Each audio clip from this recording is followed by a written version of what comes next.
കോട്ടക്കര ഉസ്താദ് എൻ്റെ ആദ്യത്തെ ഉസ്താദാണ്. പിന്നീട് ഷിഹാബുദ്ദീൻ മൗലവി. അതുപോലെ തന്നെ പിന്നെ അവർ ഉസ്താദന്മാരല്ലെങ്കിലും അതിൻ്റെ ബഹുമാനപ്പെട്ട യൂനിസ് മൗലവിയുടെ വറല്ലാഹു വർക്കതവും, അതുപോലെ തന്നെ ഉമർകുട്ട് മൗലവി, അങ്ങനെ അലി മൗലവി, അവരൊക്കെ ചേർന്ന് അവരൊക്കെ മുഖ്ലിസീങ്ങളായ ഉഖറവിയായ അലിമീങ്ങളാണ്. അവരാണ് ഇതിന് നേതൃത്വം നൽകിയിട്ടുള്ളത്, സ്ഥാപിച്ചിട്ടുള്ളത്. അൽഹംദുലില്ലാഹ് അത് ഇന്നേ വരേക്കും നല്ല അഭിപ്രായത്തോടുകൂടിയാണ് മുന്നോട്ട് പോയിട്ടുള്ളത്. എല്ലാ സംഘടനക്കാരും സമസ്തവരെ നമ്മളെ ആദരിക്കുകയും നമ്മളെ വിളിക്കുകയും നമ്മളെ സഹകരിപ്പിക്കുകയും നമ്മളോട് നല്ല നിലയിൽ പെരുമാറുകയും ചെയ്യുന്നുണ്ട് അവരുടെ നേതാക്കളുമൊക്കെ. പിന്നെ പൊതു രംഗത്തും നമുക്ക് അള്ളാഹുവിൻ്റെ തൗഫീഖോടുകൂടി ഒരു വിമർശനമോ ഒരാക്ഷേപമോ ഒന്നും കേൾക്കാൻ സാധിച്ചിട്ടില്ല. അള്ളാഹു കാത്തുരക്ഷിക്കട്ടെ.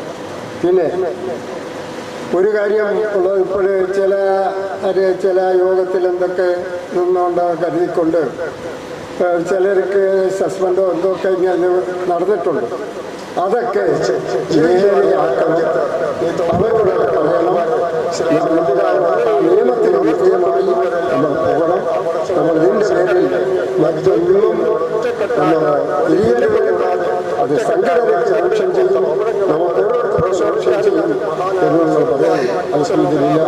അതുകൊണ്ട് ഞങ്ങളൊക്കെ എപ്പോഴും ദുആ ചെയ്യുന്നുണ്ട്. നിങ്ങളും ദുആ ചെയ്യും. നമ്മുടെ ഇടയിൽ ഒരു ഭിന്നിപ്പ്, ഒരു ശൈത്താന്റെ പ്രവർത്തനം വരാതെ നടക്കാതെ അള്ളാഹു കാത്തുരക്ഷിക്കട്ടെ. ഉറച്ചാമീ പറയും അള്ളാഹു സുബ്ഹാനഹു വ തആല നമ്മളെല്ലാം ഒറ്റക്കെട്ടായി ഒരേ ആശയത്തോടുകൂടെ ഒരേ ആദർശത്തോടുകൂടെ മുന്നോട്ട് പോകാൻ അള്ളാഹു തൗഫീഖ് നൽകട്ടെ. അതിനെല്ലാവരും ശ്രമിക്കണം, അതിനെല്ലാവരും പ്രവർത്തിക്കുകയും ചെയ്യണം എന്നാണ് എനിക്ക് പറയാനുള്ളത്. കാരണം അള്ളാഹുവിൻ്റെ തൗഫീഖോടുകൂടെ ഇന്നേവരേക്കും ഒരു മോശമായ അഭിപ്രായ ഭിന്നതയോ ഒന്നും നമ്മളെക്കുറിച്ച് വെളിയിൽ വരികയോ പത്രത്തിൽ വരികയോ വേറെ ആരോപണം പറയുകയോ ചെയ്തിട്ടില്ല.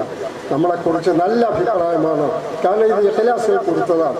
നമ്മുടെ ഉസ്താദന്മാർ അവർ മുഖ്ലിസീങ്ങളാണ്, അവർ ഉഖറവിയായ ആലിമീങ്ങളാണ്, ദുആക്ക് ഇജാബത്ത് കിട്ടുന്നവരാണ്. എനിക്കറിയാം. അവർ സ്ഥാപിച്ച ഈ സ്ഥാപനം അത് ഖിയാമത്ത് നാൾ വരെ ഒരു അഭിപ്രായ ഭിന്നതയും ഇല്ലാതെ ഐക്യത്തോടുകൂടെ യോജിപ്പോടുകൂടെ മുന്നോട്ട് പോകണം. അതാണ് എനിക്ക് പറയാനുള്ളത്. പിന്നെ നമ്മൾ ഓരോരുത്തരും ശ്രദ്ധിക്കേണ്ടത്, ഇത് തെക്കൻ കേരളത്തിൽ ദക്ഷിണ കേരള ജമിയത്തുൽ ഉലമ അതാണ്. അന്ന് തിരുക്കൊച്ചി ജമിയത്തുൽ ഉലമ എന്നായിരുന്നു ആദ്യത്തെ പേര്, തിരുക്കൊച്ചി സ്റ്റേറ്റ്. കേരളം വന്നപ്പോഴാണ് അന്ന് 1955 രൂപം കൊള്ളുമ്പോൾ അന്ന് തിരുക്കൊച്ചി സ്റ്റേറ്റാണ്. അന്ന് തിരുക്കൊച്ചി ജമിയത്തുൽ ഉലമ എന്നായിരുന്നു എൻ്റെ പേര്. കേരളം വന്നപ്പോഴാണ് ദക്ഷിണ കേരള ജമിയത്തുൽ ഉലമ എന്ന് പേര് കൊടുക്കാൻ കാരണമായിട്ടുള്ളത്. അതുകൊണ്ട് എൻ്റെ അഭിപ്രായം നിങ്ങളോടും ഞാൻ പറയണം, നമ്മുടെ ഈ ദക്ഷിണ കേരളത്തിലുള്ള എല്ലാ ആലിമീങ്ങളും അതിൽ ഉൾപ്പെട്ടു പോകണം. അവർക്ക് എന്തെങ്കിലും സ്ഥാനമാനങ്ങൾ വേണമെന്നുണ്ടെങ്കിൽ അത് നമുക്ക് കൊടുക്കാം. അവരോട് നമ്മൾ നല്ല നിലയിൽ പറയണം. നമ്മളുമായി ബന്ധപ്പെടുന്നവരാണ്, നമ്മളുമായി സഹകരിക്കുന്നവരാണ്. അതുകൊണ്ട് അവരെയും കൂടി നമ്മുടെ ഈ സംഘടനയിൽ ഉൾപ്പെടുത്തണം. ഇവിടെയുണ്ട്. അതുപോലെ തന്നെ തെക്കൻ കേരളത്തിലുള്ള എല്ലാ മദ്രസകളും നമ്മുടെ ദക്ഷിണയുടെ കീഴിൽ കൊണ്ടുവരാൻ നമ്മൾ ശ്രമിക്കണം. നമ്മളെല്ലാവരും അതിൽ പ്രവർത്തിച്ചുകൊണ്ടിരിക്കുന്നവരും നമ്മളെല്ലാവരും ഒറ്റക്കെട്ടായി പ്രവർത്തിക്കുകയാണെങ്കിൽ ഈ തെക്കൻ കേരളത്തിൽ വേറെ മദ്രസകളോ വേറെ ചിന്താഗതിക്കാരോ ആരും കാണുകയില്ല എന്നുള്ള കാര്യം വ്യക്തമാണ്. ഞാൻ ഒരു കാര്യം നിങ്ങളോട് പറയട്ടെ. അള്ളാഹുവിൻ്റെ തൗഫീഖോടുകൂടെ ഞാൻ ഒരു കാലത്ത് പ്രസംഗ ഫീൽഡിലായിരുന്നു. 45 വർഷത്തോളം പ്രസംഗ ഫീൽഡിലായിരുന്നു. ആലുവ, എറണാകുളം, കൊളത്തൂപ്പുഴ, തൊടുപുഴ ഇവിടെയൊക്കെ ഞാൻ പ്രസംഗിച്ചിട്ടുണ്ട്. പക്ഷേ നമ്മുടെ ദക്ഷിണയിൽ കൊണ്ടുവരാൻ സാധിച്ചു. അള്ളാഹുവിൻ്റെ വലിയ അനുഗ്രഹമാണ്.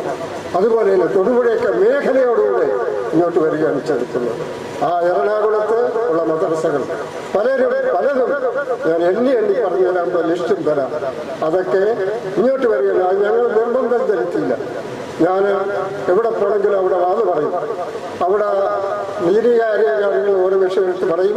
പിന്നെ അതിനെന്തെങ്കിലും ഒരു സാമ്പത്തികമായ ഉയർച്ച ഉണ്ടായിക്കൊള്ളും. ഒന്നുകിൽ കെട്ടം അല്ലെങ്കിൽ സ്ഥാനം, വസ്തുക്കൾ ഏതെങ്കിലും ആ വാതിലൂടെ ഉണ്ടായിക്കൊടുക്കും. അങ്ങനെ അവർ തന്നെ വാതിൽ ഉയർത്തുന്നതിൻ്റെ തലേ ദിവസം ഒരു കമ്മിറ്റി കൂടും. അവർ പറയും, നമുക്ക് ഇവരെയൊക്കെ ദക്ഷിണയിലുള്ള സ്ഥാനന്മാരെ കൊണ്ടുവന്നാൽ നമുക്കിതാണ്, നമുക്ക് വസ്തുക്കൾ കിട്ടുന്നു, കെട്ടിടങ്ങൾ ഉണ്ടാക്കുന്നു, അവരുടെ അഭിപ്രായമില്ല. അതുകൊണ്ട് നമുക്ക് വടക്കൊക്കെ പോകേണ്ട കാര്യമില്ല. വടക്കൊക്കെ പോയാൽ അവരെ നമ്മുടെ കാര്യത്തിനൊന്നും കിട്ടൂല.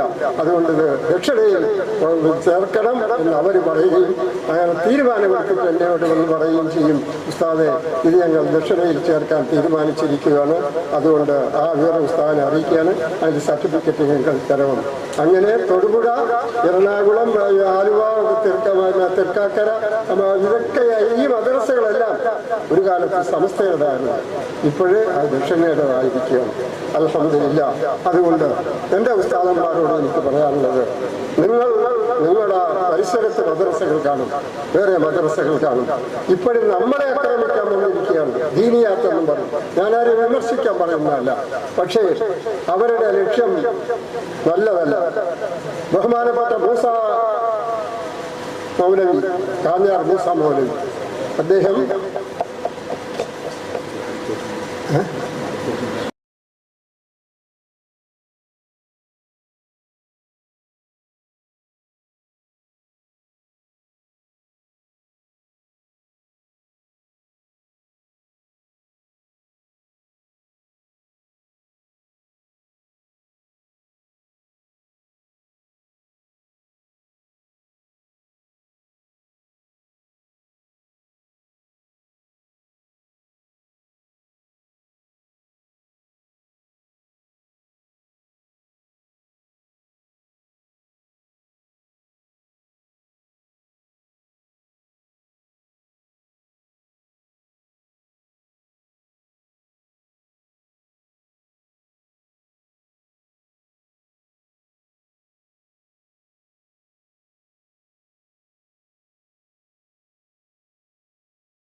പോയതിലേക്ക് നമുക്ക് കൊണ്ടുവരാൻ ശ്രമിക്കണം.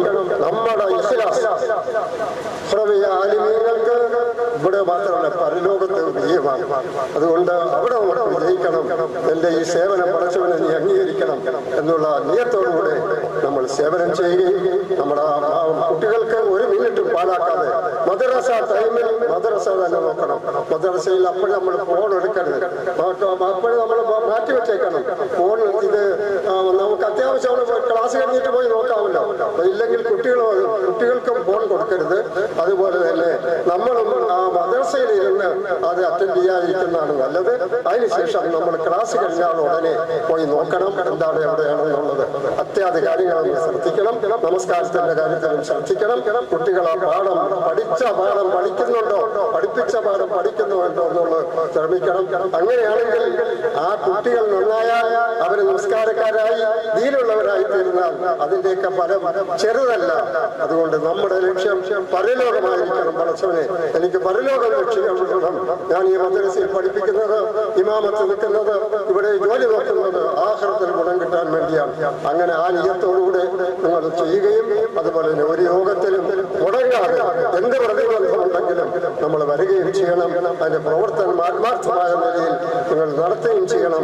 അറിയിക്കാൻ ഒരു പൊതുകാര്യത്തിൽ ഉള്ള ഒരു കാര്യം കൂടി ഞാൻ പറയുന്നത് കേൾപ്പിക്കില്ല, പെട്ടെന്ന് പറയണം. ഇന്ന് അല്ലാഹുവിന്റെ തൗഫീഖോടുകൂടെ നമ്മൾക്ക് ചെറുതായിട്ടൊരു ആശ്വാസം കിട്ടിയിട്ടുണ്ട്.